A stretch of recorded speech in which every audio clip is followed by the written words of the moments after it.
Berdichev. So they all begin to get the names of the cities they were from. So this one is of Berdichev. So Levi is Isaac of Berdichev. We have the Berdichev is Berditchev, and Levi and Isaac, hopefully you know how to do that.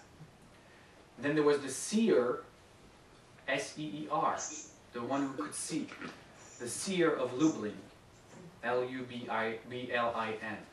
So you can see already in their names what kind of what they were doing, this guy could see. Then you have the Magid, M-A-G-I-D, and Magid is the one who tells. So he's a speaker, but he's also a Magid. A Magid in Kabbalistic tradition is that being to which that you see in visions, that talks to you and guides you. It's like your personal guide, right? And those teachers had Magids. They were into transcendental meditations, and they literally had Magids, people appearing that were their guides. So this one is the Magid of Mezerich, M-E-Z-E-R-I-T-C-H.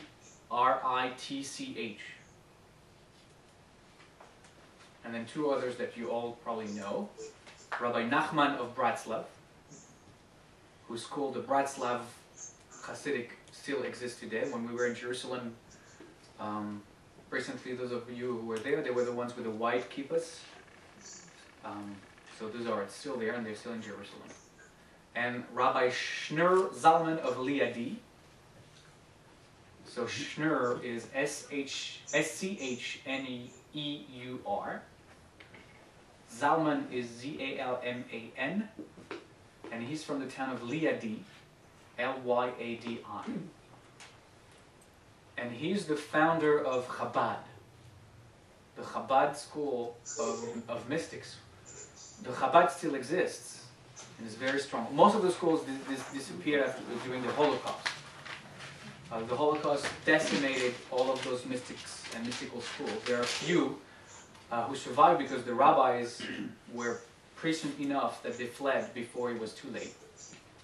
And the Chabad group is now an international movement. They are everywhere in many cities here in the U.S. They are in Brooklyn. That's where the headquarters are, Brooklyn, New York. But they are in India. They are everywhere, and they are the very proselytizing group, trying to bring the Jews back to the real way of practicing Judaism. And they're really no longer, unfortunately, embracing the more ecstatic and the more transcendental practices. They've become much more mainstream. They still teach Kabbalah, they still teach other things, but they're no longer the somersaults. It's more intellectual. It's much more intellectual than it used to. Yeah, that it was meant to be.